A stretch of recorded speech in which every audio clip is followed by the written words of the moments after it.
Hello everyone, it's Animation 4. Welcome back to some more FTB Continuum. In the last episode, made this cool system. Before, or after last episode, I upgraded my jetpack. Yellow now. All that really gets me is I go up faster. Pretty cool. The hover mode is still awful. This is hover mode. Look at me hover. I fall faster than gravity. Yeah, hopefully the next one, which is the last one, has a better hover mode, because hover mode is really bad. And another thing it does is, if I'm trying to get to the top floor from here, but me jumping to go up to the next floor pushes me above this. So I might put something above here to prevent that from happening. I'll have to figure that out. But today, we're going to start off with something. So way over there, oh, I need my hang glider. Way over there on the other side of this gap is the tree farm. As you can see, the tree farm isn't really fully functional right now. It's not that it's not working, it's just it has no real reason to, because I'm not consuming enough power for it to actually do anything. And also, little problem here with how this works, and there's no place for the items to back up to. I'm not using enough power for it to be functional.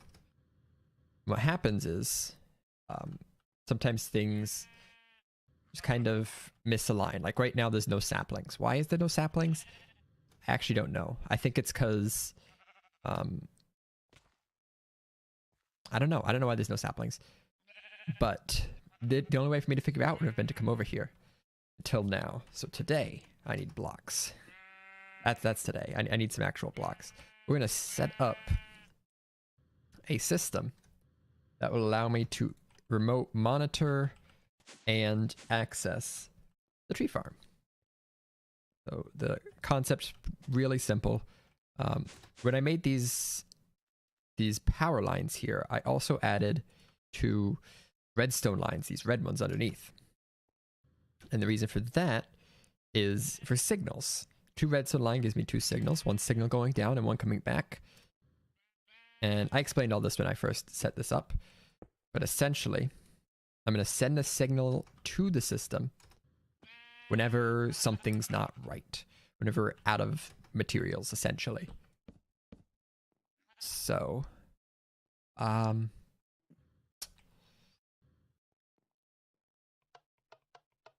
these outputting anything? No, they're not. Okay, I think I actually need door upgrades. Emit signal for most full slot.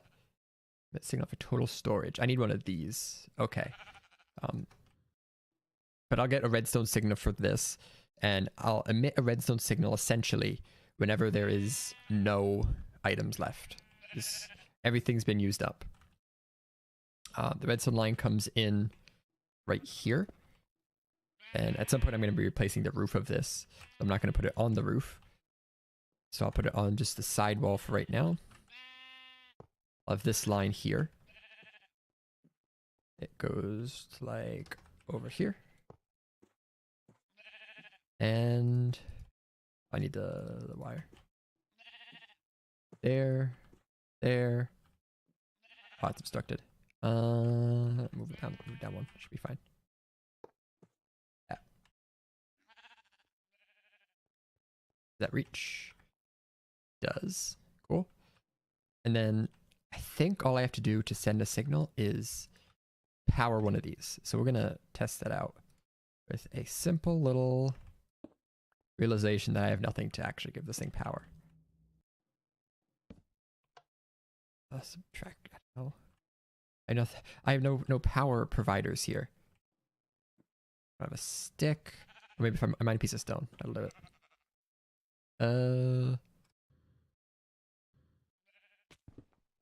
Okay, now I can make a button. Easy. Button's not going to stay on forever, but I can make a button. When I power this, it should, in theory, give power to this connector. I don't know how to tell. But I actually don't think it is. I think I need to power the block the connector is connected to. I did all this before. That looks promising.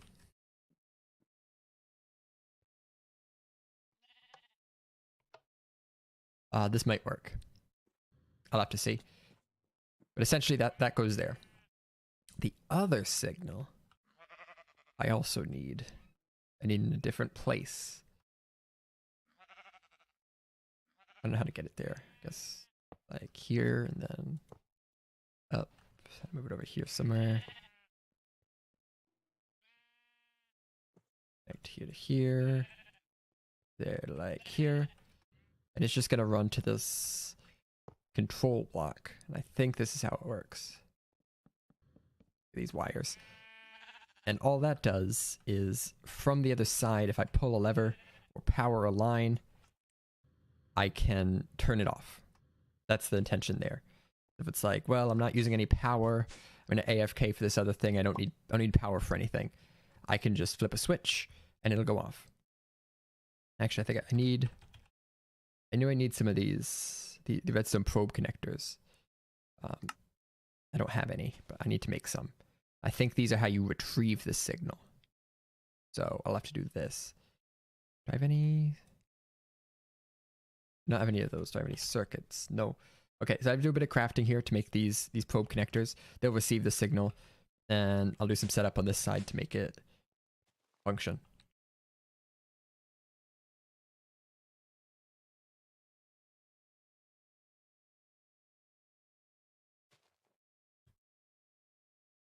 So I figured it out. It does receive from anywhere, but it only outputs to the probe connectors. So this one won't send. That one will. A little test. So what happens now is I need a probe connector to receive when the system's not functioning via, say, this line right here. Let's grab one of these. Set reach. Nope. That. Then to here. What I want to do is I want to make a little logic system to essentially output a redstone signal when something's wrong. But I want to be able to turn it off. So kind of an acknowledgement that something's wrong. So I'm going to use a T flip-flop. So I need some torches, probably a few more than that. Let's see how my knowledge of redstone pays in, if I remember how to do this. So the signal comes in here. Another signal, I'm going to grab one of these buttons. The disabling signal be there, but I also need to make sure that if this, I don't have to turn it off. So if something starts going wrong and then all of a sudden if I fix it, it has to turn off itself anyway. So if this is on, emit signal. If this is on and press button, stop signal. If this turns off, reset everything. I might need a few minutes. Aha, I have solved it. This is the wiring system. It's convoluted, but it makes just enough sense. Actually, I don't think this needs to be a... It's not, okay. Will it? Yeah, okay, that's good. So, this right here is the signal from the main system. The way it works is when it's on, I want the redstone output to be true. When it's off, I want the redstone output to be false. But if it's on and I push this button, I want the redstone output to switch to false. So the output itself is the inverse of this torch, or also the value on this torch right here, which I will get because it's a little bit easier. There's the output right there. I can't cover this up. This is all going to be behind a wall, that's why I made it relatively thin. And when this turns on, that output's true. When I push the button, the output turns off. This turns on again, the output's true. If this turns off, the output goes false. So the way it works, it's got this thing. There is a T flip-flop in the middle. Right here, you see that torch and this torch form a T flip-flop. If you don't know what a T flip-flop is, it's essentially a memory cell. One of these two can be on at once. If I power this block right here, this torch will turn off and this torch will turn on. This torch will then power this one and the state switches. So instead of this side being on, this side's on. That's how the T flip-flop works. Then to power the T flip-flop, I have a pulse former. This is I was trying to figure out, like, I have to fit one in here, but there's a block to do it. So when this receives a on signal, it emits a single pulse right here. I stretch that pulse to 4 ticks because some other logic has to happen. So when I turn this on, you'll see this will turn on for 4 ticks. Just like that. Then it turns off. What that does is it flips the T flip-flop to the on state. And you see this is just reading the state of this side of the flip-flop. When I push the button, it powers right here and switches the flip-flop back. You see, pretty simple. And then when this turns off, so let's start it on. When this lever turns off, it runs down this line, up here, inverts, and goes to here. So when this turns off, this turns on, and it forces this side to be true, turning off the flip-flop. So it's a flip-flop that turns on when this turns on, and turns off when either the button's pressed or this turns off. Now what do I do with the flip-flop, you might be asking? Well, it's gonna, if I just have a redstone lamp there, it's not gonna help much. I have to be looking at the redstone lamp. So what I thought I made, I didn't actually make it, an alarm. So this will actually emit a sound whenever, I'm guessing whenever it's powered. Actually, no, can I place it on a wall? Because that'd be really cool. Yes, I can. Ha. Let's get this thing hooked up. See what happens. Oh, jeez. That's loud. I think it's on a note box. That's still so loud. Holy.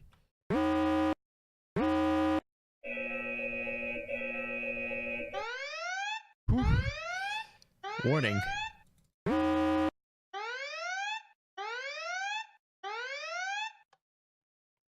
And that's the acknowledgement button. Okay, that is... that's great. I like that.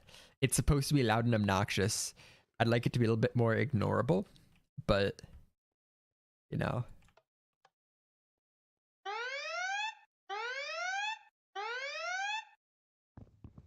And all I have to do now is hook it up. Then I'll do it on the other side too. But there is the logic for processing if the system needs attention. I'll probably put that on a... Actually, it does its own... I can't, like, fake it now. Unless I move it out one. I'll do this, that. Then I'll put a little lever here so I can fake it if I want to. It does do its own little thing. That's so loud. So I can use that. It's also night, so I'm going to sleep. The other thing I have to do down here is I need a lever just to send the signal back to the other side. Really simple. Much less logic than this one. And I'm just going to get some more stuff set up real quick, because that's just going to be tedious. I slept. Like, I just, like, dropped in to say hello. Yep. I need this sword to be slightly better. Almost killed him. Alright, I think everything is hooked up here. So. What does this say? This says it has 15 power. So in theory, it would be turned off. Let's take out some of this inventory space. Can't work because no inventory space. No, it's working. So it is running, even though there's 15 power. So I need to adjust this a little bit. All right, in theory, this is all set up. This sheep outside. I have the signal coming in, it's being inverted. According to the wiki, powering it from the bottom should turn off the entire farm. I haven't seen anything in here to indicate that, but in theory it's off now. I put the signal things on here. See, they each have a power level. This one is empty, so it's power level 0, so I invert that. Otherwise, it would output a signal strength based on how full it is. So only empty ones turn on. That turned on, comes down here, is running down this line. In theory is great. There's an alarm going off.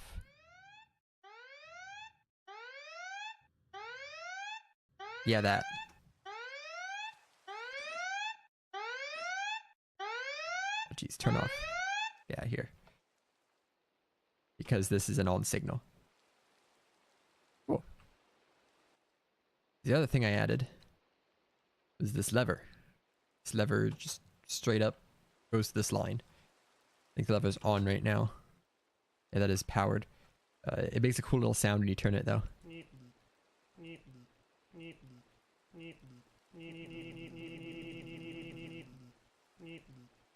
So on. The system on. Yeah, that's how it works. It's pretty straightforward. And now I have system monitoring, I guess. And when the alarm goes off, I can go panic and figure out why there's a strange sound. Also, I fixed... I meant to point this out, but I finished this end of the hallway. I kept the thing going through. And this is on like a little console board. You got the button here. A cool looking block. And the alarms there. Switches up here. Added archway to get into this. And a door to get to the back. This is now closed off here. I have just all the space. Another door to get to the back. Back here.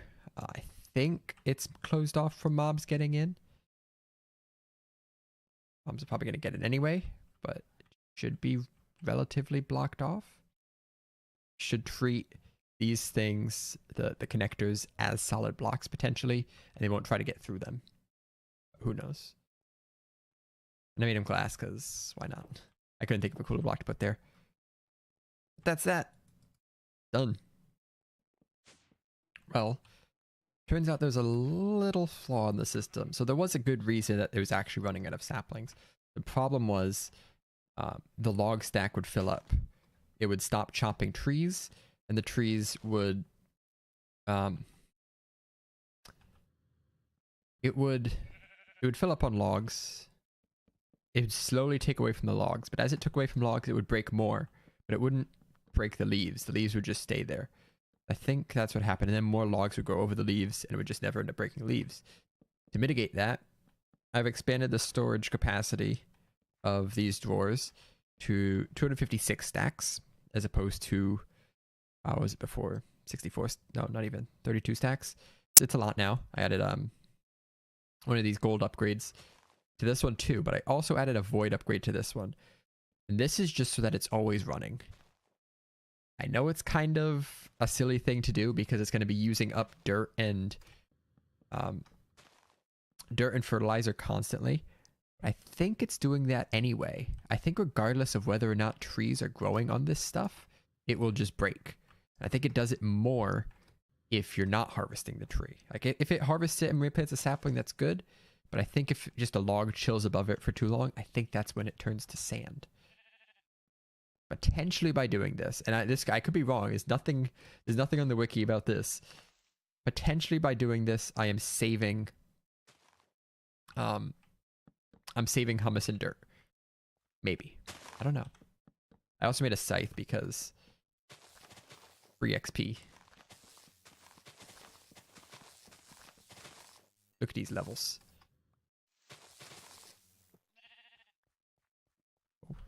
Oops.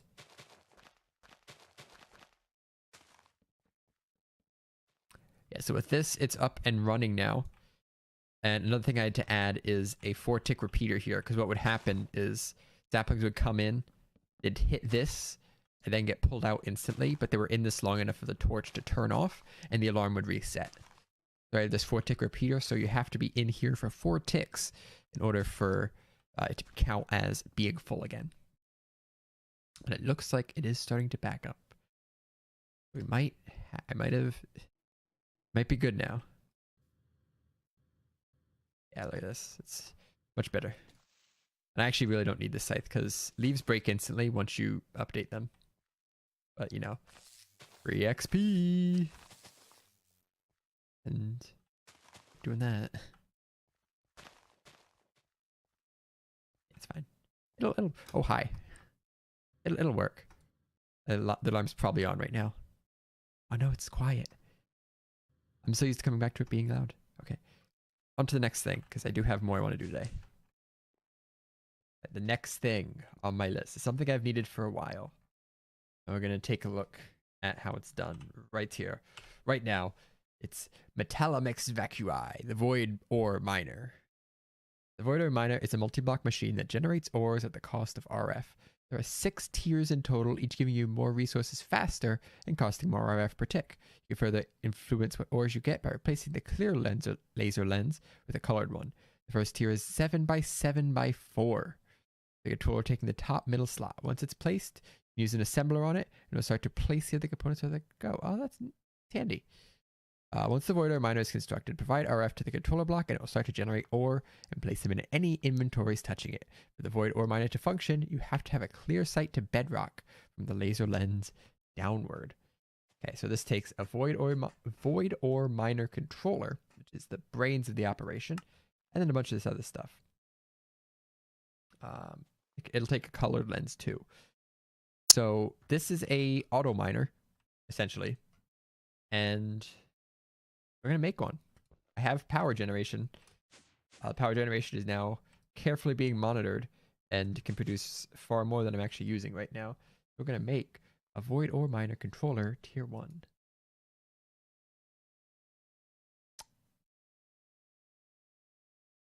Really easy. I think I have a drill.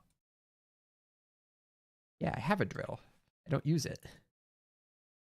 So gold gear, silver gear, standard machine casing, which have. So I need I need a Laptron crystal. Okay, Laptron crystal is the only hard part. But I think once you get this, you just like craft it with other ones and upgrade it like that. It's not like a exponential thing like the jetpack is, where to make a tier 2 you need 2 tier 1s. Make a tier 2 you need 1 tier 1. All right. Yeah, so I need a Laptron crystal, some gears, and some insulated high voltage cable, refined iron. All right, that should be really easy. Let me do some crafting. The next part's the hard part, setting up the multi-block somewhere.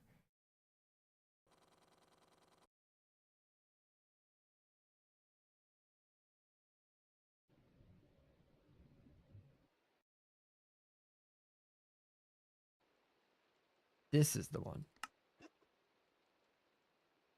There it is. Done. There it is. Give me that loot chest. Give me that food. 8 carrots. Okay, so I gotta figure out a place to put this, but I don't know what it looks like when it's built. What I'm gonna do, be annoyed at the fact that it's raining. Probably gonna end up putting it down in a cave somewhere. Not like I need direct access to it, but it does need power. Probably end up. I don't know what it looks like. Let's do that first step. Let's have the thing build itself. Apparently it does that. Find a niche. By this black flower. So it said, once the Void Ore Miner is constructed, provide RF to the 12 block. No. Taking the top middle slot. So it's 4 blocks high, so I need 3 blocks underneath it. It's this place you can use an assembler on it. Okay. So 3 blocks up. 1, 2, 3.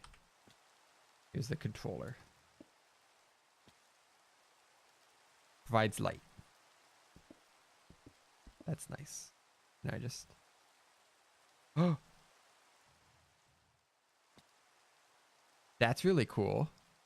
That's really cool. Yeah. It did the thing. Okay, that's not that big. For some reason I imagine this being much larger. I think when I played Sky Factory 3, the challenge mode, it started you off with a miner. You had to make the controller for it. The miner was huge, so it was probably a much higher tier. Here we go. We got a little tier 1. That unlocks tier 2, which takes 32 of the frames. So not actually that much more. How much is a null modifier? Null modifier. It's a block of diamond. Not that bad, except the fact that I need like 4 of them. What does this say? Generate a larger variety of materials. Then my 7x5. For 2 onwards, you can install various upgrades to the machine by replacing the null modifiers. Interesting. Well, that's really cool. So I want to figure out how well this thing works. So we're gonna. Ooh, it'd be easy to do this in a test world. Test world time. So here are a few examples of miners. Here's what we got now. We got the little tier 1. As you add more, it kind of just gets larger. You can see the actual shape of it. You can't really see the shape here. You get this big arches, this big platform. Turn off those X's. And here's where you put the modifiers. So all of these have null modifiers here. It's consuming 750 RF per tick, which is nothing. Drop a speed modifier in, and now it bumps up a little bit to 1200. And it just consumes more and more power the more of these modifiers you put in, and you have more modifier slots. So I think this is going to be what we go for. So I got, this is a tier 2. Got 1 speed modifier and 2 accuracy modifiers. The accuracy modifiers increase the effectiveness of the lens, and I have a white lens in here. White lens specifies iron, aluminum, and bauxite. The big thing I need is bauxite, because bauxite's the only way to get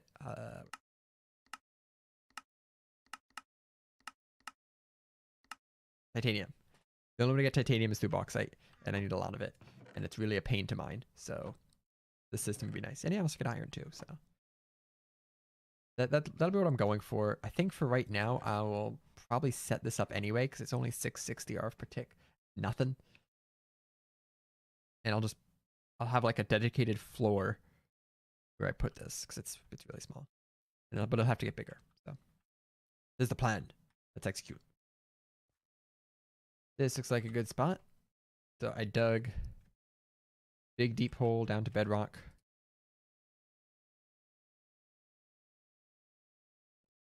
Really deep.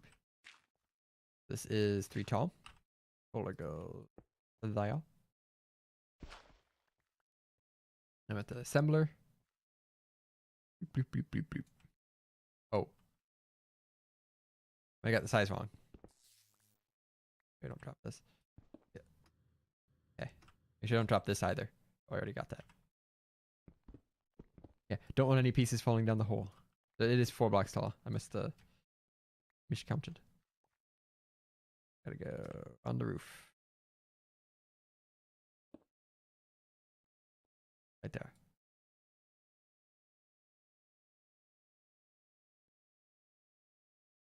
Oh, I'm just in the way.